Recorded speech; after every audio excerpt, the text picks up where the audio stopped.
রাসেল। আশা করছি আপনারা সবাই ভালো আছেন, ভালোর দলে আছেন। আরও একটা বছর শেষ হয়ে যাচ্ছে এবং চৈত্রের পরেই আসে বৈশাখ। নতুন একটা বছর আমাদের সামনে এবং আশা করছি সেই নতুন বছরে আপনাদের প্রত্যাশাও থাকবে অনেক আমাদের কাছ থেকে, আর আমরা চাই আপনাদের কাছ থেকে দারুণ দারুণ সব ঘটনা। তো নতুন বছরের স্পেশাল কিছু এপিসোড আপনাদের উপহার দিতে চাই, আর সেই জন্য আমাদেরকে ইমেল করতে হবে। আমাদের ইমেল অ্যাড্রেস হচ্ছে rasel.booth.com@gmail.com এই অ্যাড্রেসে। এবং যারা এখনও আমাদের ইউটিউব চ্যানেলটি সাবস্ক্রাইব করেননি তাদেরকে সাবস্ক্রাইব করে ফেলতে হবে। একই সাথে আমাদের ফেসবুকের সাথে কানেক্টেড থাকতে হবে অলওয়েজ। চমৎকার একটা ঘটনা নিয়ে আবারও ফিরে আসলাম আপনাদের কাছে। আশা করছি এই ঘটনাটি আপনাদের ভালো লাগবে। যেভাবে লেখা আছে আমি সেভাবেই পড়ে শোনানোর চেষ্টা করছি আপনাদের। চলুন শুরু করা যাক। আসসালামু আলাইকুম রাসেল ভাই, আশা করছি ভালো আছেন। আমি নাফি। 2012 সাল থেকে আপনার কণ্ঠ শুনতে শুনতে ঘুমানোর অভ্যাস, তাই আপনার প্রতি শ্রদ্ধা ও ভালোবাসা। বেশি কথা না বলে আসুন ঘটনায় চলে যাওয়া যাক। হ্যালো ডিয়ার লিসেনার, আশা করি আপনারা অনেক ভালো আছেন। তো আজকে আরও একটা নতুন ইমেল এপিসোড নিয়ে আপনাদের সামনে চলে এসেছি। আজকের এই ইমেল এপিসোডটি এতটাই ভয়ঙ্কর হতে চলেছে সেটা শোনার পর আপনারা নিজেরাই বুঝতে পারবেন। আজকের এই ইমেল এপিসোডটি এতটাই ভয়ঙ্কর যেটা শোনার পর আপনাদের গাল লোম দাঁড়িয়ে যাবে। আর আজকের এই ইমেল এপিসোডটি পড়ে শোনাবেন RJ রাসেল ভাই। তো চলুন দেরি না করে আজকের ঘটনাটি শোনা যাক। আর তার আগে এখনো যারা যারা আমার চ্যানেলটি সাবস্ক্রাইব করেন তারা অবশ্যই চ্যানেলটি সাবস্ক্রাইব করে আমাদের পাশেই থাকবেন, যাতে এরকম নতুন নতুন সুন্দর সুন্দর ইমেল এপিসোডগুলো আপনারা সহজেই দেখতে পান বা শুনতে পান। তো চলুন দেরি না করে আজকের ইমেল এপিসোডটি শুরু করা যাক। লাল অডিটোরিয়াম বিশ্ববিদ্যালয় ক্যাম্পাসের শহীদ প্রভাস কুমার বড়ুয়া সড়ক দিয়ে হেঁটে যেতেই বাম দিকের বৃহৎ দালানটিতে চোখ আটকে যায় সবার। পাহাড়ের গা ঘেঁষে অপরূপ কারুকার্য শোভিত সুবিশাল এই ভবন। এই ভবনটি উদ্বোধনের 2 বছরের মাঝেই পরিত্যক্ত ঘোষণা করা হয়। প্রায় 1200 আসন ধারণ ক্ষমতা সম্পন্ন এই মিলনায়তন বিগত 28 বছর ধরে বন্ধ রয়েছে। এই অডিটোরিয়ামকে কেন্দ্র করে একটি ঘটনা ভূত এফএমে প্রকাশিত হয়েছিল। শ্রোতা বন্ধুরা কি আন্দাজ করতে পেরেছেন আমি কোন বিশ্ববিদ্যালয়ের ঘটনা বলতে চাচ্ছি? জি হ্যাঁ, বলছি প্রাকৃতিক সৌন্দর্যের এক অনন্য লীলাভূমি এবং বাংলাদেশের সবচেয়ে বৃহৎ বিশ্ববিদ্যালয় চট্টগ্রাম বিশ্ববিদ্যালয়ের কথা। 2100 একরের বিশাল বিস্তৃত ক্যাম্পাস। এই ক্যাম্পাস যেন নানা রূপের সমাহার। পাহাড়, ঝর্ণা, লেক, সাপ, পাখি, হরিণ সহ জীব বৈচিত্র্য এই ক্যাম্পাসে এনে দিয়েছে ভিন্ন এক মাধুর্যতা। কিন্তু সৌন্দর্যের আড়ালে এক ভয়ঙ্কর রূপের শিকার কি কেউ হয়েছেন কখনো? কথায় আছে, যেখানে সুন্দর সেখানেই অসুন্দর। ভর্তি পরীক্ষা দিতে এসেছিলাম 2022 সালের অগাস্ট মাসে। পরীক্ষা দিতে এসেছিলাম বন্ধুদের সাথে, প্রায় 7 জনের দল। এক একজনের এক এক দিন পরীক্ষা, কাজেই আমাদের প্রায় 5-6 দিন ক্যাম্পাসে অবস্থান করতে হয়। একদিকে তারুণ্য, অন্যদিকে মনোমুগ্ধকর ক্যাম্পাসের পরিবেশ। নিজেদেরকে হলে আটকে রাখতে পারছিলাম না। 10 ঘন্টা জার্নি করে ক্লান্ত হয়ে সেদিনের মতো ঘুমিয়ে যাই। পরদিন আমার আর সামির এক্সাম ছিল। আমাদের সার্কেলে আমি আর সামি ছিলাম সবচেয়ে চঞ্চল। আমাদের আগেই পরীক্ষা শেষ, কাজেই 5 দিন সময় পাবো বিশ্ববিদ্যালয় ঘোরার জন্য। কোথায় কোথায় ঘুরবো আমরা নেট আর সিনিয়র ভাইদের কাছ থেকে তথ্য নিয়ে রাখলাম। আমরা মহা খুশি, কিন্তু এই খুশি আমাদের জন্য কালস্বরূপ হলো। ভর্তি পরীক্ষার সময় আমি ছিলাম মহাকবি আওয়াল হল। দুপুরে ডাইনিংয়ে খাওয়ার পর রেস্ট নিয়ে আমরা দুজন রেডি হয়ে বের হলাম। আমাদের উদ্দেশ্য টেলিটক পাহাড়। সিনিয়র ভাইদের থেকে ম্যাপের মাধ্যমে সকল তথ্য খুঁটিনাটি জেনে নিলাম। টেলিটক পাহাড়ে ওঠার জন্য আমরা এগিয়ে যেতে শুরু করলাম। শহীদ আব্দুর রব হল পার হয়েই পাহাড়ের গর্ভে ঢুকে পড়লাম। বঙ্গবন্ধু হল তখনও চালু হয়নি। ডান বাম আর পেছনে সারি সারি পাহাড়। প্রায় 3টা পাহাড় পার হয়ে তারপর আমরা আমাদের গন্তব্যে পৌঁছালাম। নেমে পড়লাম জঙ্গলের মধ্যে। একটা ছোট খালের মতো অংশ পাড়ি দিয়ে একটা উপত্যকার মতো জায়গায় আসলাম। চারিদিকে শুনশান নীরবতা। সামনে দেখা যাচ্ছে বড় বড় পাহাড়। ঝিঁঝি পোকার ডাকের শব্দ শোনা যাচ্ছে সন্ধ্যার আগেই। সামি খুব সাহসী, আমিও কম না। কোনো ভয় আমাদের স্পর্শ করতে পারে না। এদিকে সূর্য হেলে যাচ্ছে আর আমি সামি ক্লান্তি নিয়ে পাহাড়ে উঠছি। দূর থেকে দ্বিতীয় পাহাড় যাচ্ছে পাহাড়ের মধ্যে সরু একটা মেলবন্ধন রাস্তা, একটার সাথে আরেকটা কত দূরে তবুও যুক্ত। কত সুন্দর এই সৃষ্টিকর্তার সৃষ্টি ভেবে কৃতজ্ঞতা প্রকাশ করলাম। চারপাশের সৌন্দর্য দেখে মুগ্ধ আমরা বারবার হারিয়ে ফেলছিলাম নিজেদের। এমন সময় ঘটল এক অনাকাঙ্ক্ষিত ঘটনা। বৃষ্টি। শুনেছিলাম ক্যাম্পাসে হুটহাট বৃষ্টি হয়, তাই বলে এমন পরিস্থিতিতে কি আর করার, এই পাহাড় বেয়ে নেমে আসা এখন বেশ কঠিন। আরেকটা ঝামেলা হচ্ছে আমাদের নামতেও হবে। এর জন্য আমাদের আরও দুটো পাহাড় ক্রস করতে হবে। গাছের ডাল ভেঙে হাতে নিলাম, নরম মাটিতে পিছলে যেন না পড়ে যায়। খানিক এগোতেই একটা দৃশ্য দেখলাম, খানিক অবাক হলাম। একটা বৃদ্ধ মানুষ দূরে বৃষ্টির মধ্যে খালি গায়ে নিজের দুই হাঁটুর মাঝে মাথা ঢুকিয়ে চুপচাপ পাহাড়ের এক কিনারায় বসে আছে। একবার ভাবলাম আমাদের মতো চলে যাই, কিন্তু স্বামীর পীড়াপিড়িতেই ওই দিকে এগিয়ে গেলাম। অন্ধকারও হয়ে আসছে। লোকটার কাছে এগোতেই একটা কান্নার আওয়াজ ভেসে আসলো। আমরা নিশ্চিত আওয়াজটা ওনার না। আমরা যত এগিয়ে যাচ্ছি আওয়াজটা আমাদের কাছে স্পষ্ট হচ্ছিল। আমি ধপ করে স্বামীর হাত ধরে ফেললাম। এই থাম, অন্ধকার হয়ে গেছে, চল যাই। ও বলল, দেখি না লোকটার কাছে গিয়ে কি হয়, দেখি না একটু গিয়ে। এমন সময় মাগরিবের আজান আধো আধো কানে আসলো। আমার পরিবেশটা খারাপ লাগা শুরু করলো। আমরা ওনার কাছে গিয়ে ডাক দিলাম। উনি দ্বিতীয়বারে মাথা না তুলেই বললেন, আমার চাষ করা বেগুনের ছুরি পাহাড় থেকে নিচে পড়ে গেছে। উনি বললেন, তোরা এই সময় এখানে কি করিস? আমরা চমকে উঠলাম। তুই করে কেন বলল? লোকটা এখনো মাথা তুলে আমাদের দেখেনি। বিষয়গুলো আমার কাছে কেমন যেন লাগা শুরু করলো। স্বামীকে বললাম, আয় তো। ওকে টানতে টানতে নিয়ে আসলাম। আসার পথে পেছনে তাকিয়ে দেখলাম লোকটা আমাদের দিকে তাকিয়ে একটু মুচকি হাসছে।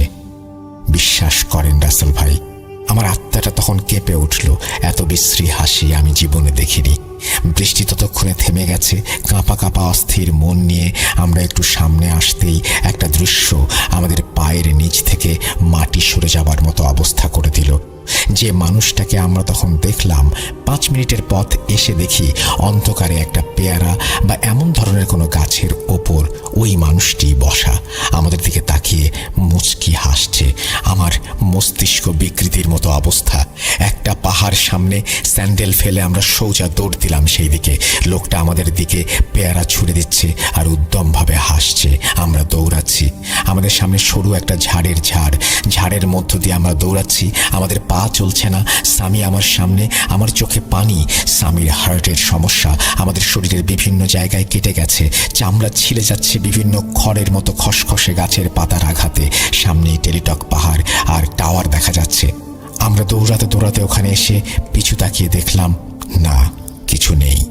স্বস্তির নিঃশ্বাস। হঠাৎ পেছন থেকে স্বামীর মাথার পেছনের অংশে একটা পেয়ারা এসে ওর মাথায় সজোরে আঘাত করলো। ও আঘাতে বসে পড়ল। আশ্চর্যজনকভাবে সাথে সাথেই উল্টো দিক থেকে আর একটা আসলো আমার দিকে। আমার হাঁটুতে লেগে জিনিসটা গলে গেল। গন্ধে বুঝলাম এইটা গাব ফল। স্বামী নাড়াচাড়া করতে পারছে না। আমি চিৎকার শুরু করে দিলাম, হেল্প হেল্প। রাস্তায় বাঁচাও বাঁচাও বলে চিৎকার করছি। ভাই বলেছিল পাহাড় থেকে একটা সিঁড়ি আছে, মূল রাস্তায় আসতে 5 মিনিটের কম সময় লাগবে। আমি দিশেহারা হয়ে ছুটছি, রাস্তা পার হচ্ছি না। দূরের ল্যাম্প পোস্টের আলোতে ছায়া ছায়া ভাবে আমি সেই দূরের পাহাড়টিকে দেখছি এবং পাহাড়ের থেকে সিঁড়ি দেখতে পেলাম। স্বামীকে আমি টেনে টেনে নিয়ে আসছি আর জোরে জোরে চিৎকার করছিলাম। এত নিঃস্ব অবস্থায় আমাকে আগে কখনো আর পড়তে হয়নি। সমাজবিজ্ঞান অনুষদের সামনের রাস্তা দেখা যাচ্ছে। একটা গার্ড দেখলাম আমাদের দিকে এগিয়ে আসছে টর্চ হাতে করে। আমাদের দুজনের চোখে পানি, শরীর বৃষ্টি আর ঘামে ভেজা। দুজনেই রাস্তায় বসে পড়লাম। রাস্তায় 5-7 জন মানুষ আর রিক্সা চালকেরা আমাদের সাহায্য করার জন্য এগিয়ে আসলো। তখন একটা সাইনবোর্ডে দেখলাম নিরাপত্তার কারণে এই পাহাড়ে ওঠা নিষেধ। ওনারা আমাকে ক্যান্টিনের ছাউনিতে বসালেন, কলা খেতে দিলেন। আমাদের মুখে কোনো কথা নেই, কথা বলার পরিস্থিতিতেও আমরা ছিলাম না। একজন রিক্সা চালক বললেন, ওদের সাথে খারাপ কিছু হয়েছে। আমাদের পকেটে হাত দিয়ে দেখলেন, বললেন, ফোন মানিব্যাগ তো সবই আছে, তার মানে ছিনতাই হয়নি। তখন স্বামী ওনাদের সব ঘটনা বললেন। গার্ড বলল, এখানে আগে ছিনতাই হতো অনেক বেশি, অনেক সময় মানুষকে হত্যাও করা হতো। অনেকে এমন অশুভ শক্তির প্রভাব এখানে ফিল করে, তেমনই কিছু একটা কবলে হয়তো আপনারা পড়েছিলেন। ওনারা পাশের হল থেকে একজন হুজুর ভাইকে ডেকে নিয়ে এসে পানি পড়া দিলেন, একজন রিক্সা চালক ঠিক করে দিয়ে আমাদের হলে পৌঁছে দিলেন। আমরা কাউকে কিছু না বলে চুপচাপ ভাবতে থাকি, কি হলো আমাদের সাথে, কি হলো? এই প্রশ্নের উত্তর আজও আমরা পাইনি। পরের দিন আমরা দুজনে বিভিন্ন অজুহাত দেখিয়ে বাসায় চলে আসি। দুজনে কিছুদিন জ্বরে ভুগেছিলাম। আমরা দুজনেই চট্টগ্রাম বিশ্ববিদ্যালয়ে চান্স পাই। আমি এখন ঢাকা বিশ্ববিদ্যালয়ে, আর সামি আছে চট্টগ্রাম বিশ্ববিদ্যালয়ে। ও এখনও ওই পাহাড়ে ঘুরতে যায় বন্ধুদের সাথে। অনেক খুঁজেছে ওই গাছটা, কিন্তু আর খুঁজে পায়নি। সামির কাছে ক্যাম্পাসের আরো অনেক ঘটনা আছে, চাইলে পাঠাবো ইনশাল্লাহ। সবাই দোয়া করবেন, ভালো থাকবেন। এই বলে শেষ করেছেন নাফি। ঢাকা বিশ্ববিদ্যালয় থেকে তিনি লিখেছেন, থ্যাংক ইউ সো মাচ আপনার ঘটনা পাঠানোর জন্য, এবং আমরা আশা করব যে আমরা চট্টগ্রাম বিশ্ববিদ্যালয়ের বাকি ঘটনাগুলো আপনার মাধ্যমে পেয়ে যাব। আমরা চলে যাব আমাদের পরবর্তী ঘটনায়। ও আচ্ছা সামি, আপনাকে অনেক ধন্যবাদ, চমৎকার একটা ঘটনা আমাদের উপহার দেওয়ার জন্য, সেই সাথে আগামী ঘটনাগুলোর জন্য অগ্রিম ধন্যবাদ জানিয়ে রাখলাম। আশায় আছি ঘটনাগুলো পেয়ে যাব দ্রুত। আমাদের ইমেল অ্যাড্রেস russell.booth.com@gmail.com। চলুন আমরা ফিরে যাই আমাদের পরের ঘটনায়।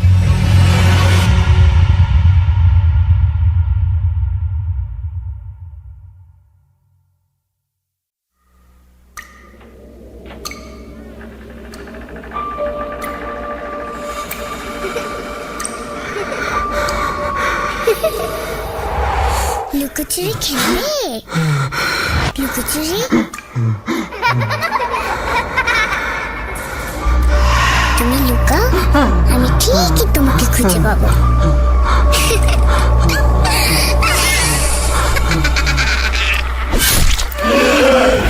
Booth.com with Russell. Welcome back. আপনাদের সবাইকে স্বাগত জানাচ্ছি, আমি রাসেল। আশা করছি আপনারা সবাই ভালো আছেন এবং ভালোর দলে আছেন। আমিও ভালো আছি, ভালোর দলে আছি। আমরা কোনো কথা না বাড়িয়ে চলে যাব সরাসরি আমাদের পরবর্তী ঘটনায়। এটি একটি অডিও ক্লিপ। চলুন কথা না বাড়িয়ে শুনে আসি। আসসালামু আলাইকুম রাসেল ভাই, আমার নাম অনেক দিনকার ঘটনা। সেই দিনকার ঘটনাটা বলি আপনাদেরকে। আমার স্ত্রী থাকতেন ইউনিভার্সিটি হোস্টেলে, আর ওর ইউনিভার্সিটি হোস্টেলটার বর্ণনা যদি দেই তো বিল্ডিংটা ছিল একটা স্কয়ার শেপ বিল্ডিং। মাঝখানের জায়গাটাতে কিছু কমন গ্রাউন্ড, মানুষজন ঘোরাফেরা করার জায়গা, একটা বিশাল একটা কমন গ্রাউন্ড, অনেক বড় একটা বিল্ডিং, স্কয়ার শেপ। আর তার যে রুমটা ছিল সেই রুমটার এক্স্যাক্টলি অপোজিটে, মাঠের অপোজিটে যে রুমটা ছিল ওই রুমটা ছিল হন্টেড। তো হন্টেড ছিল বিকজ অনেক বছর আগে একটা চাইনিজ স্টুডেন্ট, মালয়েশিয়াতে অনেক চাইনিজ স্টুডেন্টসরা পড়াশোনা করে, যারা হয়তো ওখানে পড়াশোনা করার তারা জানেন। তো একটা চাইনিজ স্টুডেন্ট, সে অনেক বছর আগে ওই রুমটাতে সুইসাইড করে, এবং এরপরে ওই রুমটাতে যারাই থাকতে চেয়েছে তারা থাকতে পারেনি। খুবই অদ্ভুত ঘটনার সম্মুখীন হতে হয়। আর মালয়েশিয়াতেও আমাদের দেশের মতোই এইসব বিষয় অনেক অহরহ ঘটে থাকে। প্রত্যেক পাড়া মহল্লায় এইসব গল্প খুবই প্রচলিত। এসব ব্ল্যাক ম্যাজিক বলেন, তাবিজ বলেন, জিন বলেন, এসব অনেকগুলো ঘটনা আমাদের মতোই সিমিলার। ওরাও মুসলিম, আমরাও মুসলিম, কিছু বিষয় তো অফকোর্স মিলে যায়। তো যে কারণে ওদের কিছু কুসংস্কার তো অবশ্যই আছে আমাদের মতোই। তো সবকিছু মিলিয়ে ওই রুমটাকে সিলগালা করে দেওয়া হয়। ওই রুমটাতে কোনো স্টুডেন্টদেরকে আর থাকতে দেওয়া হতো না। ইনফ্যাক্ট ওই রুমটার আশেপাশের রুমগুলোতেও কেউ থাকতে চাইতো না।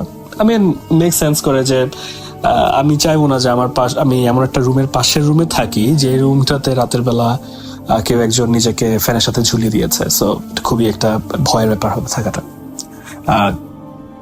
ভূতের জন্য তার রুমের মাঝখানে পার্টিশন ডাজন্ট ম্যাটার। তো যে কারণে ওই রুমটার আশেপাশের কয়েকটা রুমেও কেউ থাকতো না। তো যে রাতের ঘটনা, সেই রাতে আমার খুব স্পষ্ট মনে আছে ওই দিন আমার এক্সাম ছিল, আমার ফাইনাল এক্সাম ছিল একটা। আমার এক্সাম শেষ হবে, ওটা পরে আসছি। তো আমার এক্সাম ছিল, আমার ওয়াইফও পড়াশোনা করছিল, ওদের মালয়েশিয়াতে তখন রাত, তখন আমার দিন। তো তার হঠাৎ রাতে তার ওয়াশরুমে যাওয়ার প্রয়োজন হয়। তো সে তখন রাত আনুমানিক, ওর ওখানে তখন রাত আনুমানিক 1-1:30 এরকম হবে। সে রাত জেগে পড়াশোনা করতো। সো মোস্ট অফ দ্য রাত সে অলমোস্ট ভোরেই ঘুমাতো নামাজ পড়ে। তো সে ওয়াশরুমে যাওয়ার জন্য রুম থেকে বের হয়। রুম থেকে বের হওয়ার পরে ওর মনে হলো যে ওর এক্স্যাক্টলি অপোজিটে মাঠের অপর প্রান্তে যে ওর যে হন্টেড রুমটা, ওইটার সামনে একটা কিছু মুভমেন্ট। তো ও তো মুভমেন্টটা দেখে শুরুতে ভাবলো হয়তো যে ওর যেহেতু রুমে অনেক আলো ছিল আর বাইরে যেহেতু প্রত্যেকটা রুমে সবাই ঘুমাচ্ছে, করিডোর অন্ধকার, সবকিছু অন্ধকার, হয়তো এই কারণে আলোর ডিফারেন্সেস এর কারণে তার কাছে মনে হয়েছে আর কি যে মাঠের অপোজিট সাইডের যে রুমটা, সেই রুমটাতে একটা মুভমেন্ট। দেন ও খুব বেশি পাত্তা দিল না, বাট যখনই সে তার ঘাড় ঘুরিয়ে সে আবার করিডোর ধরে হাঁটতে থাকবে, সে রুম থেকে বের হয়ে বাম দিকে সোজা হাঁটলেই করিডোরের শেষ মাথায় হচ্ছে তার ওয়াশরুম। তো সে করিডোর ধরে হাঁটতে থাকবে, এমন সময় হঠাৎ করে জাস্ট ওর মনে হলো যে ওর পায়ের নিচে খুব নরম কিছু একটা স্পর্শ সে পেল। সে আতকে উঠার পরে সে আবছা আলোতে দেখলো যে ওর একটা বিড়াল ছিল এবং বিড়ালটা উপর সে পাড়া দিয়ে দিল। তো বিড়ালটা তার একটু দূরে গিয়ে সে খুব রাগ নিয়ে, খুব ফিউরি নিয়ে তার দিকে, আমার ওয়াইফের দিকে তাকিয়ে থাকে, যেভাবে বিড়ালটা রেগে গিয়ে গড় করে ওরকম করে গড় করছিল। তো that time my wife was panicking. First of all ও শুরুতে পাত্তা দেয় নাই যে ওর অপোজিট রুমটাতে, হন্টেড রুমটার সামনে কোনো একটা মুভমেন্ট, সেটাকে পাত্তা দেয় নাই। উইদিন ফিউ সেকেন্ডস ওর পায়ের নিচে একটা বিড়াল চাপ খায় এবং বিড়ালটার দিকে তাকিয়ে থাকে। রাতের একটা ওইরকম একটা মুভমেন্টে, 1:32 অ্যারাউন্ড ওই টাইমটাতে একটু ভয় পেয়ে যায়। কারণ স্টোরি তো আছে, ওই হোস্টেলে অনেক স্টোরি, মালয়েশিয়ার প্রত্যেকটা মনে হয় হোস্টেলে অনেক স্টোরি আছে। তো সে অনেক ভয় পেয়ে যায়, আতঙ্কিত হয়ে কি হঠাৎ করে সে কি মনে করে জানি সেই রুমটার দিকে আবার তাকালো। বিড়ালটা তো তার সামনে ছিল, ওদিকে রাগ করে তাকিয়ে আছে, বাট ও কয়েক সেকেন্ডের সাহস নাই, নড়ার শক্তি নাই, বাট সে সমস্ত শক্তি জোগাড় করে যে দোয়া কালাম ওর মনে আছে, ওর কিছু একটা পরে সে একদম দৌড়ে সে তার রুমে ঢুকে গিয়ে দরজা লাগিয়ে দিয়ে তার রুমে তো আগে থেকে আলো জ্বলছিল, সে সাথে সাথে তার রিডিং ল্যাম্প গুলো জ্বালিয়ে দিল, তার রুমমেটের রিডিং ল্যাম্পটা জ্বালিয়ে দিল। তারা দুজন থাকতো রুমে। ওর রুমমেট ওই সময় চাইনিজ নিউ ইয়ারের জন্য তার গ্রামের বাড়িতে গেছিল, মেয়েটা মালয়েশিয়ান ছিল। তো ওর রুমমেটের রিডিং ল্যাম্পটাও জ্বালিয়ে দিল। মোটামুটি যত বেশি আলো ফকফকা করে রাখা যায় যাতে সে কম ভয় পায়। আর দেন ও হচ্ছে ওই হোস্টেলে ওর আশেপাশের যে বান্ধবীরা থাকে অন্যান্য রুমে, সে ওদেরকে কল করার ট্রাই করতে থাকলো। সে সবাইকে কল দিচ্ছে কিন্তু কেউ কল ধরছে না। আর এর মাঝখানে যেটা হলো যে within couple of minute or couple of seconds ওর রুমের দরজাটার মধ্যে খুব জোরে জোরে আঘাত করা হচ্ছে, খুব জোরে জোরে শব্দ করে বাড়ি দেওয়া হচ্ছে। আমরা যেরকম প্রচন্ড ফিউরি, প্রচন্ড অ্যাগ্রেশন নিয়ে যদি আমরা কোনোটা দরজায় লাথি দেই বা আঘাত করি বা ঘুষি দেই খোলার জন্য, কাইন্ড অফ ওরকম কনসিস্টেন্টলি কেউ দরজা ধাক্কা দিচ্ছে, বাড়ি দিচ্ছে, এরকম একটা শব্দ হচ্ছে, দরজাটা কাঁপছে পর্যন্ত। তো সে তো ভয়ে আতঙ্কে শেষ, একদম অবস্থা খারাপ। মিন টাইম ওর ফ্রেন্ডদেরকেও ফোন করছে, কেউ ফোন ধরছিল না। আর সে কি করবে বুঝতে না পেরে সে সাথে সাথে করে তার ফোন থেকে ইউটিউবে গিয়ে আয়াতুল কুরসি ছেড়ে দিয়ে খুব জোরে শব্দ করে ছেড়ে দিল। দেন সে যখন ছেড়ে দিল, ইনস্ট্যান্টলি ওর মাথায় যেটা আসলো সেটা হচ্ছে হয়তো যে যেহেতু এটা একটা স্ট্রং, আমাদের মুসলমানদের জন্য আয়াতুল কুরসি খুব একটা স্ট্রং একটা বিষয়, যেটা আমরা এরকম বিপদে পড়লে শুনি বা পড়ি যাদের মুখস্থ আছে। তো সে খুব জোরে শব্দ করে ছেড়ে দিল যেন ওই অপশক্তিটা যেন তার থেকে দূরে থাকে। সে যে টাইমটাতে সেটা ছেড়ে দিল, ইনস্ট্যান্টলি দরজা ধাক্কানোটা বন্ধ হয়ে গেল। ইট ওয়াজ এ রিলিফ। আর সে তো তাও আতঙ্ক, ভয়ে, কান্নাকাটি, সে কি করবে সে কিছুই জানে না। আসতে যে সময়টা লাগে, ওরা একটু দূরের ব্লকে ছিল দেখে, তো ওদের আসতে ধরেন গিভ অর টেক হয়তো 7-8 মিনিট লাগবে এরকম। ওদের আসার ওই মুমেন্টটার যে ডিফারেন্সটা, ওই মুমেন্টে আমারও এক্সাম শেষ হয়েছে। আমার এখানে তখন দিন ছিল, ওর ওখানে রাত ছিল। আমার এক্সাম শেষ হয়েছে, আমি এক্সাম শেষ হলে আমি জানি ও তো বাসায় আছে, রুমে আছে। তো আমি ওকে ফোন দিলাম, ভিডিও কল দিলাম হোয়াটসঅ্যাপে। আমি দেখি ওর রুমের মধ্যে অনেক আলো। আমি বললাম যে কি ব্যাপার, সব এত রাতে সবকিছু এভাবে জ্বালিয়ে রাখছো কেন? তুমি কি ঘুমানোর প্ল্যান করছো নাকি কি তুমি ঘুমাবো না? তো সে বললো যে সে আমাকে খুব ব্রিফলি বললো যে এই সিচুয়েশন এসব হয়েছে ওর সাথে, যত দ্রুত পারা যায় সে আমাকে ব্রিফ করলো। ও আমাকে ব্রিফ করতে করতে যেটা হলো, হঠাৎ করে আমি ভিডিও কলে ছিলাম হোয়াটসঅ্যাপে। তো আমাদের যে ভিডিও কলের যে স্ক্রিনটা, এটা হঠাৎ করে নাইট ভিশনের মতো ব্ল্যাক এন্ড হোয়াইট হয়ে যায়। এমন না যে আমরা কেউ নাইট ভিশন অন করেছে, আই ডোন্ট নো আইফোনে কি হোয়াটসঅ্যাপে ভিডিও কলে কি নাইট ভিশন অন করা যায় কিনা, I have no idea.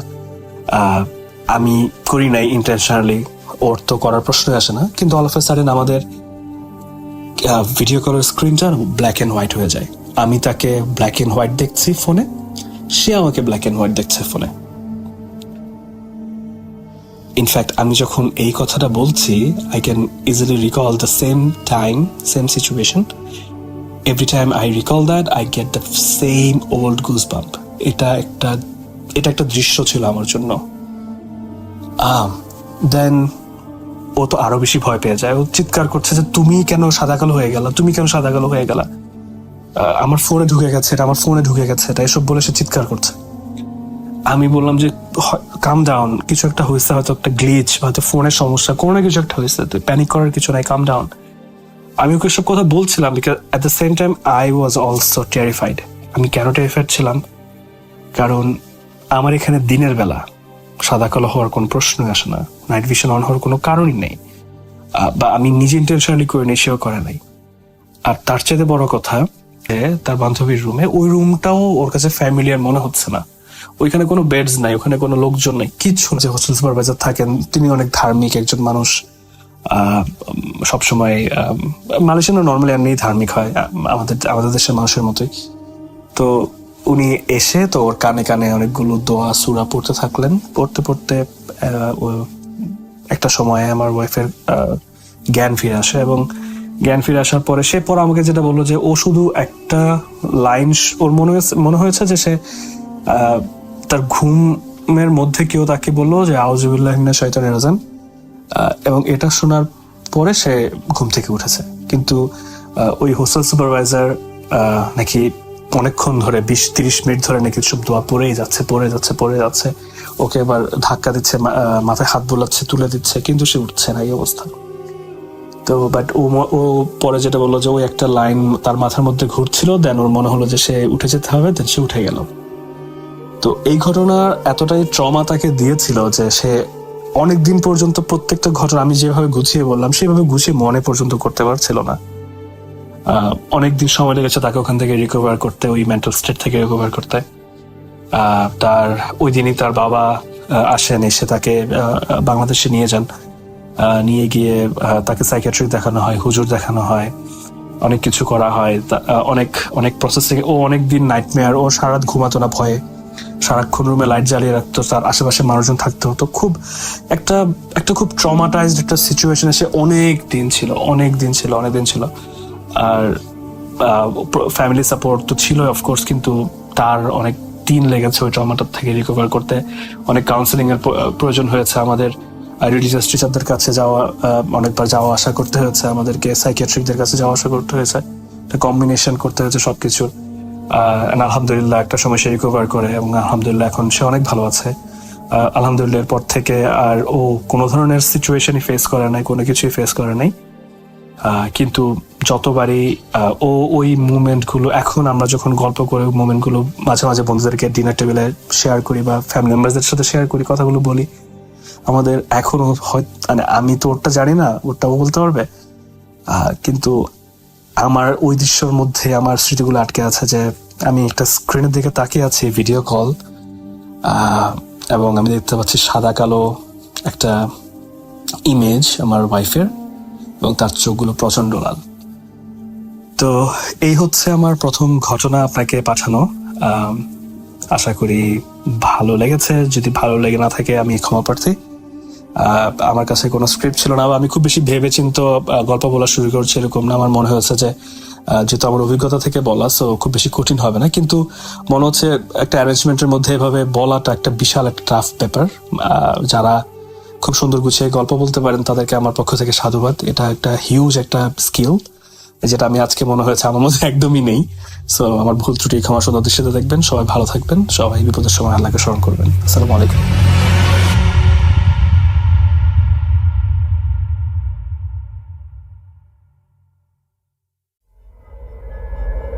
Spirit, be here with me.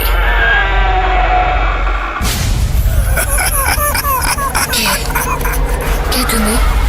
Bhoot.com. The fear returns with Russell.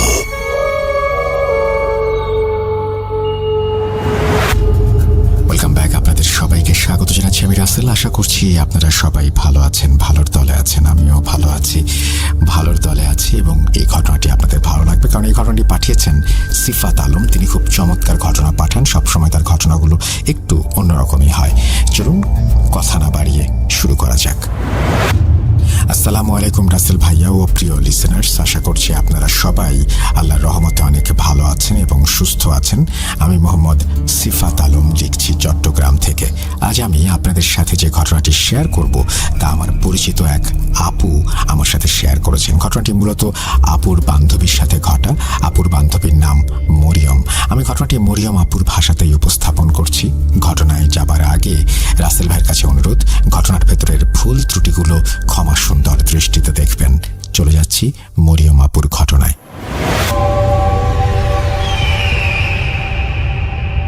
আমার ঘটনাটি আমি কলেজে পড়া অবস্থায় আমার সাথে ঘটে। আমি নিয়মিত বাকি 8-10টা সাধারণ মেয়েদের মতোই কলেজে যেতাম। বাকি সব মেয়েদের মতোই আমার জীবনটা ছিল সুন্দর, স্বাভাবিক, আর চোখে ছিল ভবিষ্যৎ নিয়ে একরাশ স্বপ্ন। আমার কলেজ আমার বাসা থেকে কিছুটা কাছেই ছিল বিধায় আমি পায়ে হেঁটে কলেজে যেতাম। আমার মহল্লায় আমার কয়েকজন বান্ধবী ছিল যারা আমার সঙ্গেই কলেজে যেত এবং ফিরে আসতো।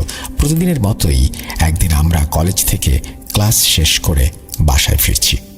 কলেজ থেকে আসার সময় একটি 3 রাস্তার মোড় পড়তো। সেখানে আমি দূর থেকে একটা ছাগলকে শুয়ে থাকতে দেখি। তার দিকে নজর পড়তেই আমি খেয়াল করলাম তার মধ্যে কোনো নড়াচড়া নেই। দেখে মনে হচ্ছে সে মৃত, কিন্তু আমি ভাবলাম মানুষ কেন রাস্তার ওপর এভাবে মৃত পশুদের ফেলে রাখবে। যদিও আমি নিশ্চিত ছিলাম না ছাগলটি আসলেই মৃত নাকি তার শ্বাস প্রশ্বাস চলছে। আমি নিশ্চিত হওয়ার জন্য ছাগলটির কাছে গেলাম। তার মাথায় হাত দিয়ে আমি কিঞ্চিত নাড়াচাড়া করলাম। তার শরীর নিথরভাবেই পড়ে রইল। আমি তাকে বেশ জোরে একটা ধাক্কা দিলাম। আসলে আমার বরাবরই পশু পাখির জন্য মনে অনেক মায়া কাজ করে। আমার এক বান্ধবী আমাকে এই কাজে বাধা দিল এবং বলল, এখান থেকে চল। কার না কার ছাগল কিভাবে মরে গেছে আমরা জানি না, কোনো জটিল রোগে মরে গিয়ে থাকতে পারে, এর থেকে আমাদেরও রোগ হতে পারে। রাস্তায় পড়ে থাকা মৃত পশু এভাবে হাত দিয়ে ধরা ঠিক না। আমি আমার বান্ধবীর কথা উপেক্ষা করে আরও কিছুটা সময় ছাগলটিকে পরীক্ষা করলাম। আসলে যতক্ষণ পর্যন্ত কারো সাথে কিছু না হবে ততক্ষণ কেউ কারো কথা গ্রাহ্য করে না।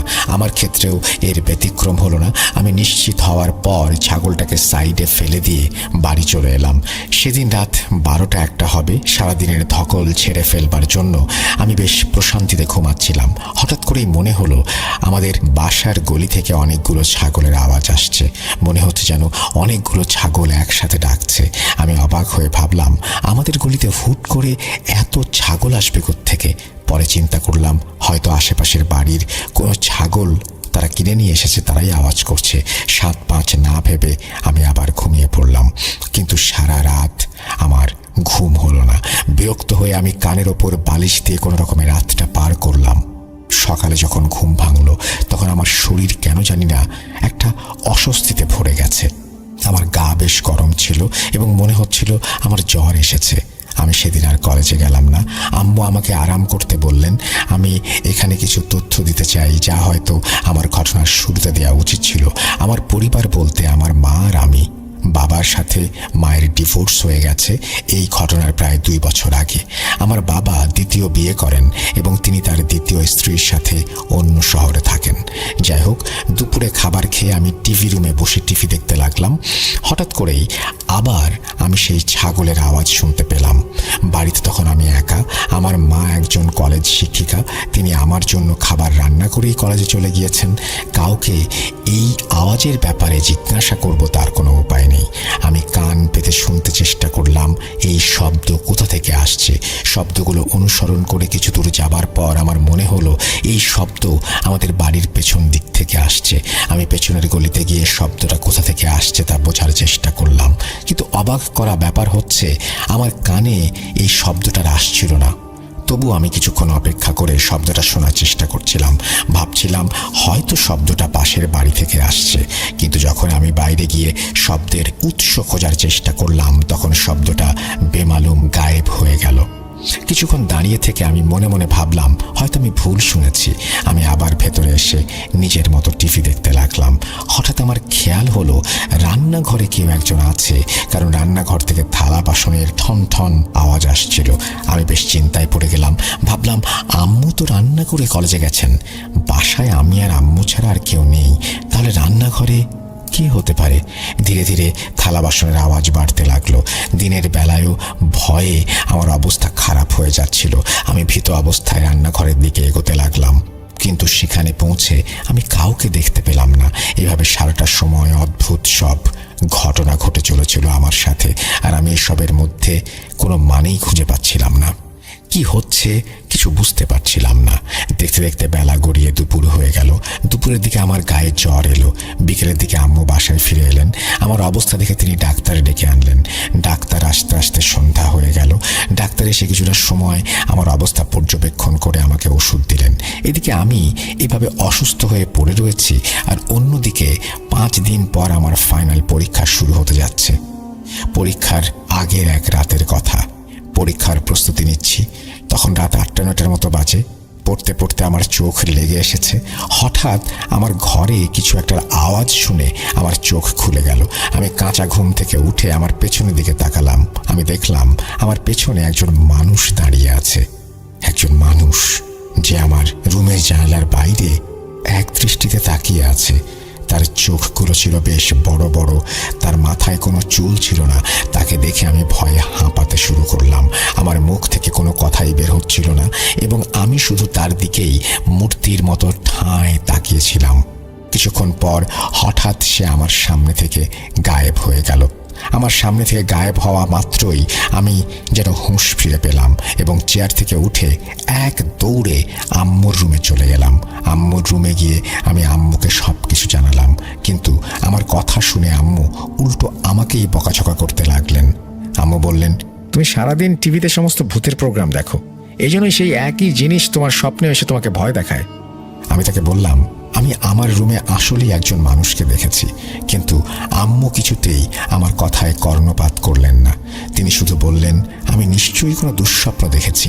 আমার জন্য আম্মুর এই আচরণ আসলে খুবই হতাশাজনক ব্যাপার ছিল। এরপর কিছুদিন এসব চলতে চলতেই কেটে যায়। তখনও আমার সাথে বাড়িতে বেশ কিছু অদ্ভুত ঘটনা ঘটেই চলেছে। আম্মুকে অনেকবার এসব স্বপ্নের কথা বোঝানোর চেষ্টা করেছি, কিন্তু তিনি আমার কথা একদমই সিরিয়াসলি নিচ্ছিলেন না। কিছুদিন পর পরীক্ষা দিয়ে আমি বাড়ি ফিরছিলাম। আমার শরীর তেমন ভালো ছিল না। আমার বান্ধবীরা কলেজে পরীক্ষা দেবার পর প্রশ্ন উত্তর মেলাতে ব্যস্ত হয়ে পড়ে। আমার শরীর ভালো না থাকায় আমি একাই বাড়ি ফিরছিলাম। রাস্তায় হাঁটতে হাঁটতে আমি দেখলাম রাস্তার ঠিক মাঝখানে সেই দিনের মতো আজও একটি কালো ছাগল মরে পড়ে আছে। এবার আমি তাকে দেখে বেশ ভালো রকমের ভয় পাই, বিধায় তাকে হাত দিয়ে স্পর্শ করিনি।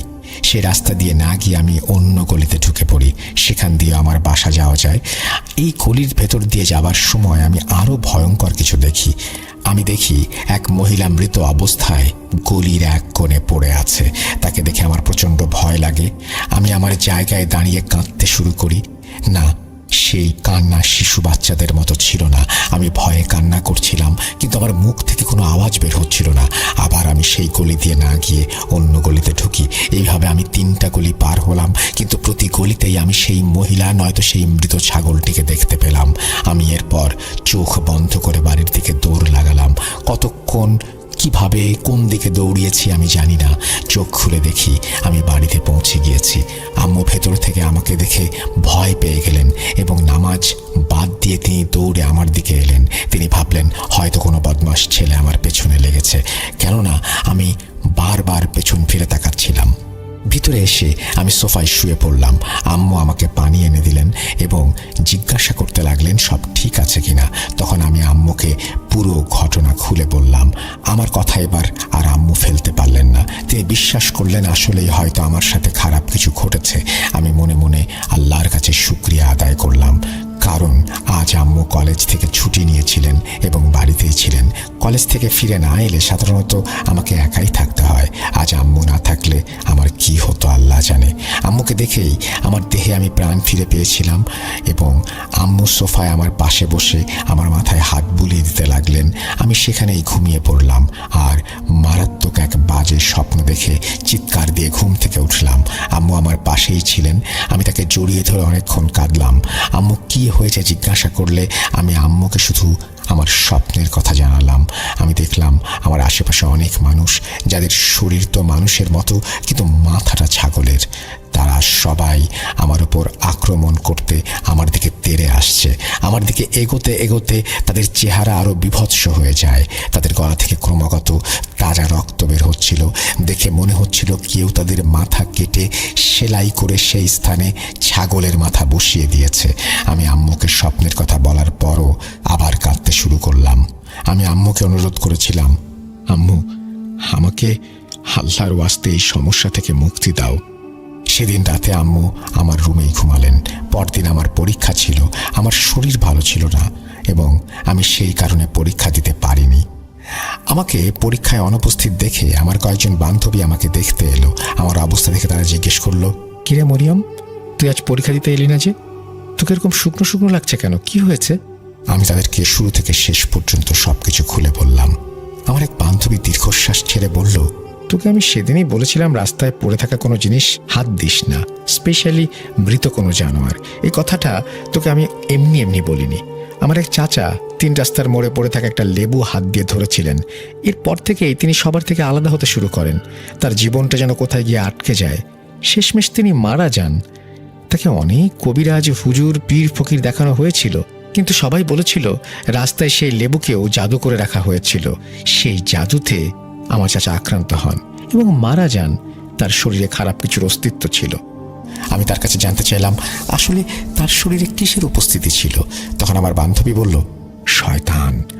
তার শরীর শয়তানের কবজায় ছিল। চাচা কাউকে চিনতে পারতেন না। বেশিরভাগ সময় এমনই ঘটত। আর যখন চিনতে পারতেন তখন শুধু কান্না করতেন আর বলতেন, আমাকে বাঁচাও, ওরা আমাকে নিয়ে যাবে। আর আচার আচরণ একেবারেই পাল্টে যায়। মনে হচ্ছিল সে আর আগের ব্যক্তি নয়, দুজন আলাদা কোনো ব্যক্তি। এসবের পেছনে কালো জাদুকরদের কোনো না কোনো উদ্দেশ্য থাকে। তারা লেবু বা মৃত পশুর ওপর জাদু করে এবং সেসব রাস্তায় ফেলে রাখে যাতে শিকার ধরতে পারে। ঠিক যেভাবে বড়শির আগায় টোপ লাগিয়ে মাছ ধরা হয়। আর যারা এই জাদু দ্বারা আক্রান্ত হয় তাদের জীবন সেই জাদুকরের হাতে জিম্মি। আমার বান্ধবীর কথা শুনে আমারও মনে পড়ে গেল সেই মৃত ছাগল স্পর্শ করার কথা। ওইসব না বললে হয়তো আমি পুরো বিষয়টি বেমালুম ভুলেই যেতাম। অন্যদিকে আমার বান্ধবী যা বলল তা শুনে ভয়ে আমার শরীর থেকে আত্মা বের হয়ে যাওয়ার দশা। তাহলে কি আমার জীবনটাও কোনো জাদুকরের হাতে চলে গিয়েছে? আমি কিছুই বুঝতে পারছিলাম না। হিতাহিত জ্ঞান হয়তো আমি হারিয়ে ফেলেছিলাম। আমার কানে বারবার আমার বান্ধবীর কথাগুলো বাজছিল। আমার বিশ্বাস ছিল সত্যিই আমার সাথে তার চাচার মতোই কিছু একটা ঘটেছে। আমি কখনো গোসল করতে গিয়ে, কখনো পড়তে গিয়ে বা কখনো খেতে গিয়ে আমার চারপাশে ছাগলের আওয়াজ পেতাম। আর এসব কারণে আমার পড়ালেখাও প্রচণ্ডভাবে ক্ষতিগ্রস্ত হচ্ছিল। পরীক্ষাগুলো খারাপ হচ্ছিল, কারণ আমার পড়ার প্রতি কোনো মনোযোগই ছিল না। প্রতিটি সময় মনে হচ্ছিল কেউ হয়তো আমার উপরে নজর রাখছে। আমার জীবন অন্যের হাতে বন্দী। আমি ভয় পাচ্ছিলাম, প্রচণ্ড ভয়। একদিন দুপুরে আমি খাবার খাচ্ছিলাম। আম্মু কলেজে ছিলেন। হঠাৎ মনে হলো যেন বাড়ির পাশ থেকে অনেকগুলো ছাগলের আওয়াজ আসছে। আমি মনোযোগ দিয়ে সেই আওয়াজ শুনছিলাম। তারপর হঠাৎ দরজার লক খোলার আওয়াজ পেলাম। বাড়ির সব দরজা আপনা আপনি খুলে গেল, কিন্তু বাড়ির দরজা আমি নিজ হাতে ভেতর থেকে বন্ধ করেছিলাম। যা নিজ থেকে খোলা কোনোভাবেই সম্ভব নয়। দরজা খোলার আওয়াজ শুনে আমার হাত থেকে খাবারের প্লেট মেঝেতে পড়ে গেল। এসবের মধ্যেই আমার দিন কেটে যাচ্ছিল। আম্মু আমাকে নিয়ে অনেক চিন্তিত ছিলেন। তিনি আমাকে সাইকিয়াট্রিস্ট দেখান, কিন্তু কোনো লাভ হয় না। না ঘুমাতে ঘুমাতে আমার চোখের নিচে কালি পড়ে যায়। তখন আমাকে দেখে যে কারোরই মনে হতো আমি হয়তো অনেক বছর ধরে অসুস্থ। আমাকে ডাক্তারের কাছে নিয়ে গেলে ডাক্তার আমাকে নানা ধরনের ওষুধ দিতেন, কিন্তু সেগুলোর কোনো প্রভাব আমার উপরে পড়তো না। বরং দিন দিন আমার অবস্থা আরও খারাপ হয়ে যেত। একদিন আমি নিজের রুমে শুয়েছিলাম। সময়টা সম্ভবত দুপুরের সময়। আমি ঘুমানোর চেষ্টা করছিলাম। আম্মু কলেজে চলে গিয়েছিলেন। সেই বেচারি আর কতদিনই বা ছুটি নিতে পারেন। অনেক দিন ঘুম না হওয়ায় আমি সেদিন ঘুমিয়ে পড়ি। ঘুমোতে ঘুমোতে আমি অনুভব করলাম যেন আমার কোমরের ওপর অনেক ভারী একটা কিছু পড়েছে এবং আমি বিছানার তোষক ছিঁড়ে তার মধ্যে ঢুকে যাচ্ছি। আমি দেখতে পারছিলাম না আমার ওপরে কে বসে আছে। আমি প্রচণ্ড ব্যথায় উঠে বসি। বসা অবস্থায় অনুভূতিটা এমন ছিল যেন আমার কোমরের ওপরে অনেক ভারী কেউ বসে আছে। আমি খুব অস্বস্তি বোধ করছিলাম। মনে হচ্ছিল যেন আমার শরীর মাটির নিচে চলে যাচ্ছে আর আমার শ্বাস নিতে সমস্যা হচ্ছে। আমি প্রচণ্ড কষ্ট সহ্য করেছিলাম আর উঠে দাঁড়ানোর চেষ্টা করছিলাম, কিন্তু যে জিনিসটা আমার ওপর বসেছিল সেটা ক্রমাগত আমার ওপর চাপ দিতেই থাকে। হঠাৎ করে আম্মুর গলার আওয়াজ শুনতে পাই। আম্মু কাউকে উদ্দেশ্য করে বললেন, কে তুই? আম্মুর এই কথা শোনার সাথে সাথে সেই চাপটা আমার ওপর থেকে সরে গেল। আমি উঠে বসে তাকালাম, দেখলাম পেছনে আম্মু দাঁড়িয়ে আছেন। আম্মুকে দেখে আমি কাঁদতে কাঁদতে জড়িয়ে ধরলাম। আম্মু আমার মাথায় হাত রেখে আমাকে শান্ত করার চেষ্টা করছিলেন।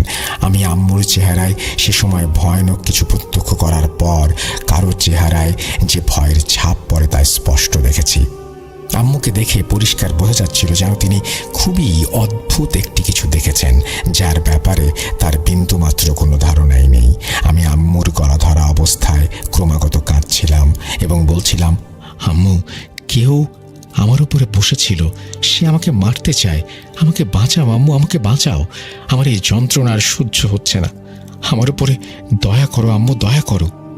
সেদিন আম্মু আমাকে তেমন কিছুই বলেননি, শুধু আমাকে নিজের রুমে নিয়ে গেলেন।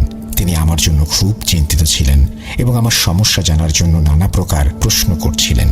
আমার জন্য আম্মুর সহানুভূতি দেখে সেদিন আমিও খুব কেঁদেছিলাম। আমি আম্মুকে প্রতিটি সমস্যার কথা তাৎক্ষণিকভাবে জানিয়েছিলাম, তাই নতুন করে আম্মুকে বলার কিছু ছিল না।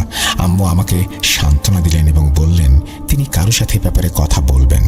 তারপর আম্মু তার কলেজের কোনো পরিচিত একজন কলিগের সাথে এই বিষয়ে কথা বলেন। তবে আম্মু কার সাথে এই ব্যাপারে কথা বলেছিলেন তা আমি সঠিক জানি না। আম্মু যার সাথে এই ব্যাপারে কথা বলেন তিনি আম্মুকে একজন ফকিরের কথা বলেন, যিনি কিনা এসব জাদুটোনা ঘটিত সমস্যাগুলোর ব্যাপারে বিশেষজ্ঞ ছিলেন এবং তিনি নিজেও জাদুর কাজ করতেন। আমরা পরের দিনই সেই ফকিরের কাছে চলে গেলাম। আমরা যখন সেখানে ওনার কাছে পৌঁছালাম তখন আমরা দেখা করার জন্য অপেক্ষা করতে লাগলাম। আমাদের সময় এলে আমরা তার সাথে দেখা করতে একটি রুমে প্রবেশ করি। আমরা তখনও তাকে আমাদের সমস্যার ব্যাপারে কিছুই বলিনি এবং আম্মুর ভাষ্যমতে আম্মু ও তার কলিগকে আমার সমস্যা নিয়ে কোনো কিছু বলেননি। যখন আমরা ফকিরের ঘরে ঢুকলাম তিনি আমার দিকে তাকালেন এবং সাথে সাথে চোখ দুটো নিচু করে নিলেন। এরপর তিনি আমাকে একটা প্রশ্ন করলেন, যা শুনে আমি চমকে উঠলাম। তিনি জানতে চাইলেন, সেই ছাগলের কথা কি তোমার মনে আছে? আমি অবাক হয়ে তার মুখের দিকে তাকিয়ে থাকলাম। বললাম, হ্যাঁ, রাস্তায় পড়ে থাকতে দেখেছিলাম। আমার উত্তর শুনে তিনি এক এক করে সবকিছু নিজেই বললেন, যা এতদিন ধরে আমার সাথে ঘটে চলেছে। তিনি জিজ্ঞাসা করতে লাগলেন সেই ছাগলের মাথার মতো মানুষগুলো এখনো আমার স্বপ্নে আসে কিনা। আমি হ্যাঁ সূচক উত্তর দিলাম। প্রথমবার দেখার পর আবারও 2-1 বার তারা আমার স্বপ্নে এসেছে। তখন তিনি জানতে চাইলেন আমি ছাগলের আওয়াজ কখন শুনেছি। আমি উত্তর কি দেব? আমি তার এসব কথা নিয়েই বেশ চিন্তিত হয়ে পড়ছিলাম। কিভাবে তিনি এসব জানলেন? একে একে আমি তাকে তার সব প্রশ্নের উত্তর দিলাম। তারপর আম্মুর দিকে তাকিয়ে জিজ্ঞেস করতে লাগলেন তিনি, আপনি কি সেই মানুষটাকে দেখেছেন যে আপনার মেয়ের ওপরে বসেছিল? আম্মু হ্যাঁ সূচক উত্তর দিলেন। তিনি দেখেছেন।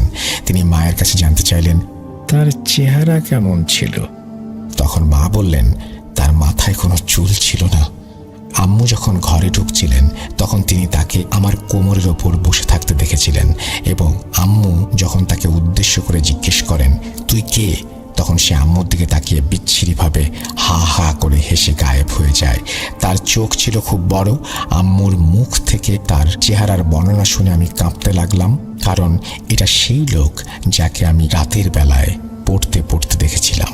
তারপর ফকির বাবা আমার মাথায় হাত দিয়ে কিছু পড়া শুরু করলেন, আর আমি আগের মতো অজ্ঞান হয়ে গেলাম।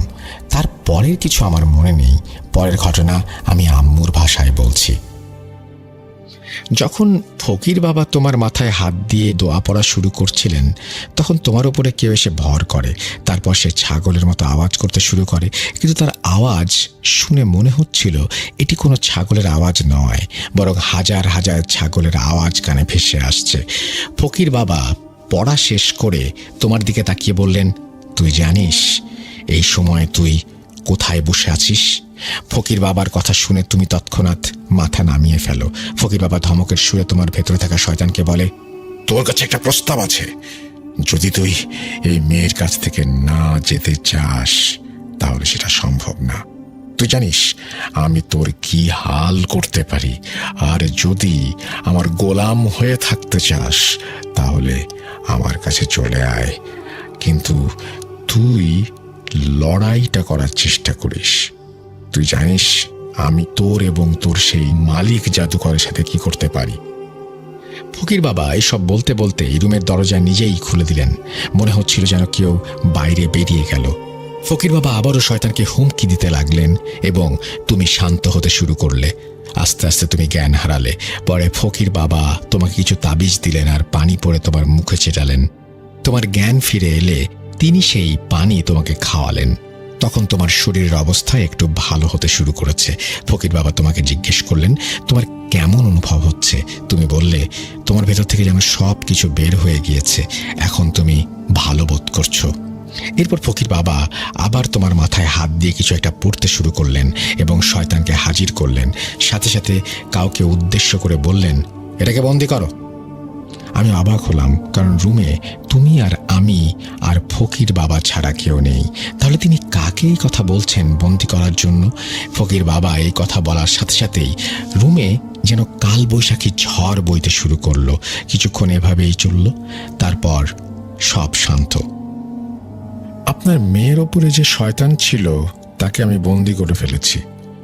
এখন আমার কাজ সেই জাদুকরকে ধরা। তাকে ধরতে না পারলে আপনার মেয়ের সমস্যাগুলো পুরোপুরিভাবে দূর করা সম্ভব না। চিন্তা করবেন না, আপনার মেয়ে সেই জাদুকরকে দেখাবো খুব জলদি। তখনই আমি তার কৃতকর্মের জন্য তাকে শাস্তি দেব। এখন এগুলো যা আছে তার কোনো কিছুই আপনার মেয়ের মনে থাকবে না। তাকে আপনি পানি খাওয়ানোর সাথে সাথে সে সব কিছু ভুলে যাবে। এই ছিল আমার মায়ের ভাষ্য। এরপর কয়েকদিন আমি বাড়িতেই বিশ্রাম নিলাম, আর সেই বিশ্রামে আমার শরীর আবার আগের মতো হয়ে গেল।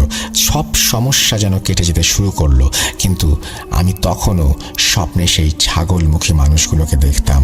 এভাবেই কয়েকদিন কাটলো। একদিন আমি কলেজ থেকে ফেরার পথে এক ব্যক্তিকে দেখলাম। সে 3 রাস্তার মোড়ে একটি ছাগলের মৃতদেহ এনে সেখানে ফেলে রেখেছে। সাথে সাথে আমার ফকির বাবার কথা মনে পড়ল। আমি নিশ্চিত ছিলাম এটাই সেই জাদুকর যার জন্য আমার জীবন কিছুদিন আগেও নরকে পরিণত হয়েছিল। আমি ভয়ে জমে গিয়েছিলাম। হঠাৎ কাঁধে কারো হাতের স্পর্শ অনুভব করলাম। এক পরিচিত ব্যক্তি আমার কাঁধে হাত রেখে দাঁড়িয়ে আছেন। তার মুখে হাসি, তার চেহারা ছিল অসম্ভব রকমের সুন্দর। সে আমার দিকে হাসি দিয়ে বলল, বাড়ি চলে যান, এখানে থাকবেন না।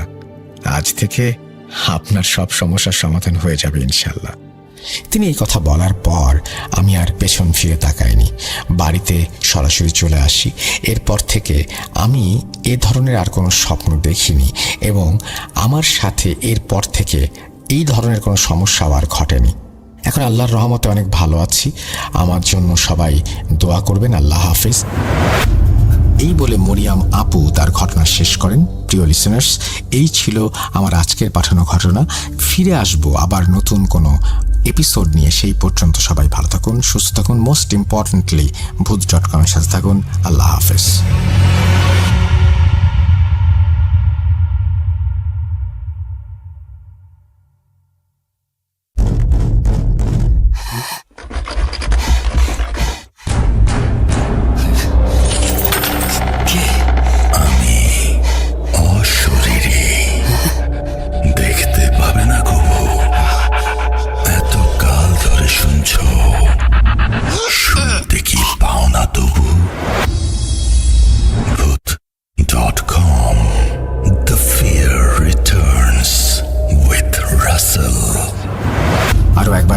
সবাইকে স্বাগত জানাচ্ছি। আমি রাসেল। আশা করছি আপনারা সবাই ভালো আছেন এবং ভালোর দলে আছেন।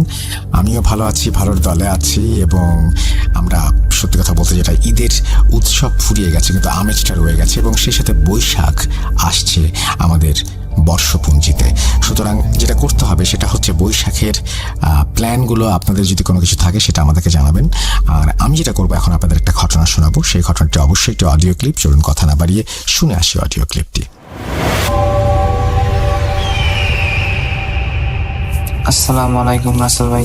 জি ভাই, রুমমেট আয়সা দেখে সাকিব মানে শুয়ে রয়েছে, তো ভাবছে শুয়ে রয়েছে আর ডাক দিব না, আমাদের খাবার আমরা খাইয়া ঘুমাই যান, কাজ টাজ করে রয়েছে টায়ার্ড, তাই এই জন্য মনে শুয়ে রয়েছে। তো ওনারা যখন খাইতে যাইবো, যাওয়ার মধ্যে গিয়ে দেখে একদম প্লেট মানে এক প্লেটই মানে প্লেট যে প্লেটে খাইছে প্লেটটাও ধুইছে না, আর সবার খাবারের যে তরকারি মানে তরকারি বা ভাতের যে ডেক ডিশ কি এগুলা থাকে সবগুলাই শেষ, ফিনিশ। তো ওনারা তো একটু অবাক হয়, কি হইলো বুঝলাম না, এতগুলা ভাত সাকিব একলাই খাইলো। তো সাকিব বাইরে ডাক দিল না, ওনারা আবার নিজেরা পাক কইরা ডিম ভাজি করে খাই ফেললো। তো ফার্স্টে তো ভাবছে সাকিবের অনেক খিদা টিদা ছিল, তাই সে একলা খাই ফেলছে। তো ওনার খাবার তো ভাইটাই তো মানে ভাই তো, তাই আর ডিস্টার্ব করে নাই। তো এরকম আরেকদিন এরকম সেম ঘটনা, সাকিব ভাই সবার আগে আইসে সবার ভাত রাত একলাই খাই ফেলে। তো দ্বিতীয় দিন তো সাকিব রাসেল ভাই একটু জিনিসটা ডাউট লাগছে আমাদের কাছে যে সাকিবের কি হইলো বুঝলাম না, ওই দিন এরকম করলো। ওই দিন তো সাকিব রাসেল ভাই কিছু বলে নাই। দ্বিতীয় দিন ওনারা সাকিব ভাইয়ের ডাকতেছে, সাকিব তো সাকিব 2-3 বার ডাকার পর উঠছে, ওঠার পর বলতেছে, তুই এতগুলা ভাত একলা কিভাবে খাইলি, আমরা যে খামো তোর কোনো খেয়াল না, এরকম জিজ্ঞেস করতেছে। সাকিব ভাই বলতেছে যে আমার তো খিদা লাগছে তাই আমি খাই ফেলছি। তো জিনিসটা রাসেল ভাই আমাদের কাছে অনেকটাই অবাক লাগতেছে, বুঝলাম না, তোর কি 2 দিন পর এত খিদা লাগে 4-5 জনের ভাত একলা তোর খাই ফেলতে হইব? তো রাসেল ভাই এরকম দ্বিতীয় দিনও কিছু বলেন নাই, মানে একটু কথা কাটাকাটি হয়েছে, তারপর আর কিছু বলে নাই। তো সাকিবের ব্যবহার চলাফেরা সবগুলো একটু অন্যরকম লাগতেছে। মানে উনি প্রায় সময় মানে জানলার সাইডে বসে থাকে, একলা কার জানে কার সাথে কথা বলে। তো এরকম মানে আগের মধ্যে তেমন বেশি মিশে না জিনিসগুলো। ওনার যে বাইরা ছিল বা ওনার রুমমেট সবাই যদি খেয়াল করে রাসেল ভাই। তো পরে এরকম আরো একবার ঘটে জিনিস, এরকম সবার খাবার একলা খাই ফেলছে। তো ওনারা তো স্বাভাবিক এরকম একটা অত্যাচারের মধ্যে হয়, প্রতিদিন সহ্য করবে না। তো ওনার যে রাসেল ভাই সাকিব ভাইয়ের যে ভাইরা আছে ওনারা ফোন দিচ্ছে, যে ফোন দিয়ে বলতেছে এমন খালা সাকিবের তো এরকম। তো সাকিব ভাই আবার রাসেল ভাইরা বলে নেই ভালো, ওনার মার সাথে তেমন যোগাযোগ করতেছিল না, মানে কয়েক সপ্তাহ ধরে, মানে কারোর সাথে ফোন করে না, তেমন একলা থাকে। তো রাসেল ভাই সাকিব ভাইয়ের আম্মা তো অনেকটা টেনশনে পড়ে যাচ্ছে, ওর কি হইলো এরকম। তো পরে রাসেল ভাই সাকিব ভাই চিন্তা করলো যে ওই যদি এরকম করে তো আবার তো একটা মানে ওরে 6 মাসের ছুটি বা 3-4 মাসের ছুটি দিয়ে বাংলাদেশে পাঠা, ওরে চিকিৎসা করে পরে যাইব না। তো রাসেল ভাই যেমন কথা এরকম কাজ, ওনারা 7-10 দিন পরে বাংলাদেশে 6 মাসের টিকিট দিয়ে বাংলাদেশে পাঠাইলো। তো বাংলাদেশে আসার পর ওনার মা ওনারে অনেকটাই মানে নিজের কাছে রাখে, 2-1 দিন ভালোই এরকম। তো একদিন 3-4 দিন যাওয়ার পর একদিন হঠাৎ করে রাত্রে 2টা বা 3টা বাজে এরকম রাসেল ভাই ওনারে ঘর থেকে পাইতেছে না। তো এলাকার যারা সবাই খোঁজাখুঁজি করতেছে যে সাকিব কোথায় গেল। খোঁজার পর অনেকক্ষণ পরেই মানে ওনাদের বাসার একটু সামনে একটা পুকুর আছে, পুকুরের সাইডে একটা বটগাছের উপর দেখে সে শুয়ে রয়েছে, পাটা নিচে ঝুলতেছে, মাথা উপরে, তার সাথে কথা বলতেছে। তো পরে যারা গাছ টাছ ভালো পাইতে পারে তাদের দিয়ে নামার পর জিজ্ঞেস করতেছে, সাকিব তোমার কি হয়েছে, এরকম তুমি গাছের মধ্যে কিভাবে গেলা? সাকিব ভাই বলতেছে এরকম যে ওনারা তো আমাকে ডাকে, মানে আমি না গেলে তো আমার মাইরা ফেলবো, আমি যদি যাই তাহলে আমার আদর করবো, আমার নিয়ে যাইবো, এরকম আর কি। তো সাকিবের মা জিনিসটা অনেকটাই মানে ভয় পাইলো যে এরকম আমার ছেলে এসব কি বলতেছে। তো পরে চিন্তা ভাবনা করলো ভালো একটা হুজুর টুজুর দেখা হলো। তো নিয়ে ভালো ঢাকার মধ্যে নিয়ে গেল। ঢাকার মধ্যে ভালো এক হুজুর। তো হুজুরের কাছে নিয়ে যাওয়ার পর হুজুর দেখে বললো যে এরকম এরকম সাকিবের সাথে তো অনেক খারাপ কিছুই থাকতেছে, একটা না 4-5টা। তো রাসেল ভাই সাকিবের আম্মা অনেকটাই ভয় পাইছে যে 4-5টা মানে। পরে রাসেল ভাই সাকিবের মা জিজ্ঞেস করতেছে যে আমার ছেলে কি এরকম করছে যে ওর সাথে এরকম 4-5 জন জিন থাকে। রাসেল ভাই পরে আপনার যে হুজুর বলতেছে ও যখন বাংলাদেশে ছিল মানে দুবাইতে যাওয়ার আগে কয়েকদিন একটা সাপ মারছিল। ওই সাপটা আসলে রাসেল ভাই সাপ ছিল না, এটা আসলে একটা জিনের বাচ্চা। তো এই বাচ্চাটা এসে রাসেল ভাই সাকিব ভাই একদিন মারে। তো তারপর থেকে তার সাথে এরকম হইতে থাকে কি। তো সাকিব ভাইয়ের মা বলতেছে এরকম যাই হয়েছে আমার ছেলেকে কিভাবে বাঁচাইতে পারেন এই জিনদের কাছ থেকে আমাকে একটা উপায় বলেন, এরকম যে উপায় হোক ওরা বাঁচান। তো যে হুজুর ছিল হুজুর বলতেছে এরকম আপনার ছেলের তো বাঁচানো যাইবো, কিন্তু মানে একটা উপায় আছে, কিন্তু একটু সময় লাগবো, আপনি 2-1 দিন পরে আসেন। তো পরে রাসেল ভাই সাকিব ভাই নিয়ে বাড়িতে গেল। বাড়িতে যাওয়ার পর গোসল করাইলো, ওনারা দেখে রাখে চোখের সামনে। তো ওই দিনের মতো সেম রাত্রে ফজর রাতে না আগে সাকিব ভাই খুঁজে পাইতেছে না, পারতেছে না। ঘোরার পর অনেকক্ষণ পরে সবাই গিয়ে দেখে যে মানে আমাদের বাড়ির সামনে যে পুকুরের একদম মাঝে 100 ডুব উঠতেছে। তো এই জিনিসটা তো দেখে সাকিব ভাইয়ের আম্মা যারা সবাই অনেকটা ভয় পাইছে যে ওই দিন এরকম হয়েছে, আজকে আবার ওনারা এটাই গিয়ে আনলো, মানে যারাই সাঁতার ভালো জানে তারা সাঁতার দিয়ে আনলো পুকুরের সাইডে বসার পর জিজ্ঞাসা কথা সাকিব দিয়ে কিভাবে আসলি। তো সাকিব ভাই বলতেছে যে ওনারা তো আমার নিয়ে আসছে ঘর থেকে, আমি না পার হলে তো আমার তো মেরে ফেলতো, এরকম আমাকে ছেড়ে দাও, আমি 100 ডুব দিব। তো ওনার মারা অনেক এগুলা দেখে অনেকটাই কান্নাকাটি শুরু করে। পরে আবার 2-1 দিন পর হুজুর কাছে নিয়ে যায়। তো রাসেল ভাই হুজুর কাছে নিয়ে যাওয়ার পর এবার হুজুর মোটামুটি ভালোই বড় ট্রিটমেন্ট করার পর একটা তাবিজ দেওয়ার পর এই বলতেছে যে হুজুর বলে দিয়েছে যে এই তাবিজটা যতদিন থাকবো ওর সাথে ওর কোনো ক্ষতি ইনশাল্লাহ করতে পারবো না, ওরে দেখে রাখবেন। তো ওনার এই তাবিজটা দেওয়ার পর রাসেল ভাই সাকিব ভাই মোটামুটি 1-2 মাস হয়ে গেছে, আল্লাহর রহমতে সুস্থ হয়ে গেছে। সুস্থ হওয়ার পর সাকিব ভাইয়ের আম্মা চিন্তা করলো যে ওর যেহেতু ছুটিতে পড়াইছে, ওর পেশাটাও ভালো আছে, ওর ওই জায়গার কাজটা ভালো করতো, ভালো স্যালারি পাইতো, ওরে বাংলাদেশে রেখে লাভ নাই, ওরা পাঠাই দেয়। তো ওনার ফালাতো বাজারে যোগাযোগ করে বাংলাদেশে থেকে আবার ফ্লাইটে পাঠাই দিছে। তো রাসেল ভাই এবার সবচেয়ে আশ্চর্যের বিষয় হলো ওই সময় তো একলাই সবার খাবার খাইয়া ফেলতো, অনেক বেশি খাবার খাইতো। এবার যায় কি হয়েছে উনি একবারই খাবার খাইতেছে না, যাই দেয় মুখ থেকে ফালাই দেয়, একদম পানি দিল বমি করে দেয়, যাই খায় সবকিছুই মুখ থেকে ফালাই দেয়। এই জিনিসগুলা ওনার 2-3 দিন হওয়ার পর ওনার মা সাকিবের মারা জানায়। যাতে রাসেল ভাই মনটা অনেকটাই খারাপ হয়ে স্বাভাবিক, ছেলেটা অসুস্থ হয়ে যেতে সাকিব ভাই একদম শুকায় যেতেছে, জিনিসটা দেখেও ভালো লাগতেছে না। তো সাকিবের মা কিছুদিন যাওয়ার পর বলতেছে এরকম যেতে হইতেছে, আমার ছেলে আগে পড়া টাকা আমার ছেলে বাংলাদেশে পাঠাইতো। তো এবার রাসেল ভাই সেম ভাবে আগের মতোই বাংলাদেশে পাঠাই দেয়। বাংলাদেশে আসার পর আবার ওই হুজুর কাছে নিয়ে যাওয়ার পর দেখে হুজুর ওনার যে হাতে যে তাবিজটা দিছিল এই তাবিজটা নাই। তো হুজুর জিজ্ঞেস করতেছে যে এরকম তোমার তাবিজটা কোথায়। তো রাসেল ভাই সাকিব ভাই বলতেছে যে আমার তাবিজটা যে কোথায়, আমি একদিন আমার কাজের মধ্যে ছিলাম, হঠাৎ করে আমার কাজের মধ্যে থাকতে আমার তাবিজটা কোথায় চলে যায় আমি জানি না। তো রাসেল ভাই ওনার মা বলতেছে যে হুজুর যেমনি হোক আমার ছেলের বাঁচান, সুস্থ করেন, যা বিনিময়ে যা লাগে আমি তা দিব। তো হুজুর বলতেছে আমি তো পারতাম, কিন্তু এখন যে তোর তাবিজটা নাই আমার হাতে আর কিছু করার নাই, আল্লাহর উপর ভরসা রাখেন, আর ওরে অনেকটাই সেভে রাখবেন, একলা বাইরে বের হয়ে দিবেন না। তো রাসেল এবার যখন সাকিব ভাই দেশে আসে এবার একদম অবস্থায় খারাপ, একলাই কথা বলে, রাস্তার মধ্যে হাঁটে, সকালে নাই দুপুরে নাই, পুকুরের মধ্যে একলাই 100 ডুব দে, রাতের বেলা রাতে অন্ধকারে হঠাৎ করে উদা হয়ে যায়, অনেক খোঁজাখুঁজি করার পর বের করতে হয় এরকম রাসেল ভাই, যে সাকিব ভাইয়ের লাশ পর্যন্ত মানে ওরা দিল না, মানে বাঁচতেই দিল না, ওনার সাথে নিয়ে মানে শেষমেশ মানে ওরা শান্তি হইলো এরকম আর কি।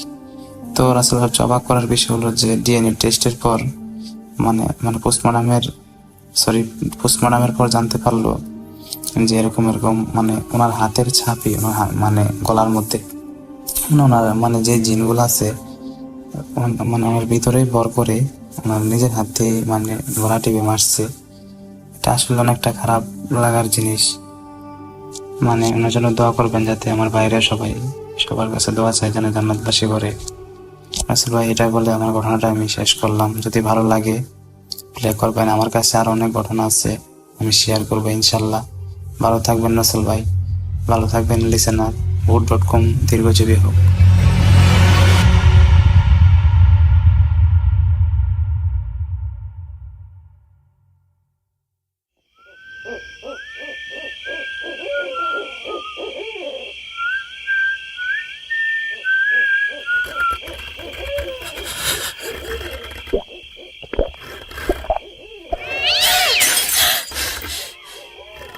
আজ আবার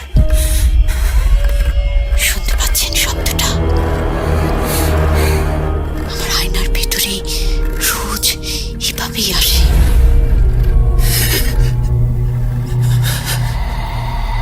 Booth.com with Russell.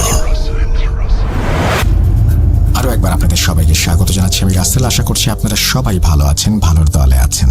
আমিও ভালো আছি, ভালোর দলে আছি। এবং এখন আমরা তৃতীয় অডিও ক্লিপে যাব। আমাদের অডিও ক্লিপের মান যে ভালো হচ্ছে সেই ফিডব্যাক আপনাদের কাছ থেকে প্রতিনিয়ত পাচ্ছি। এবং আপনারা যত বেশি পার্টিসিপেট করবেন, যত বেশি আপনারা এই ধরনের ঘটনা পাঠাবেন, তত বেশি কিন্তু আমরা সমৃদ্ধ হব এবং দারুণ দারুণ সব কিছু আপনাদের সামনে নিয়ে এসে উপস্থাপন করতে পারবো। আমরা চলে যাব আমাদের পরবর্তী ঘটনায়। আসসালামু আলাইকুম রাসেল ভাই, আমি শাহরামদের শোনাবেন। আসসালামু আলাইকুম।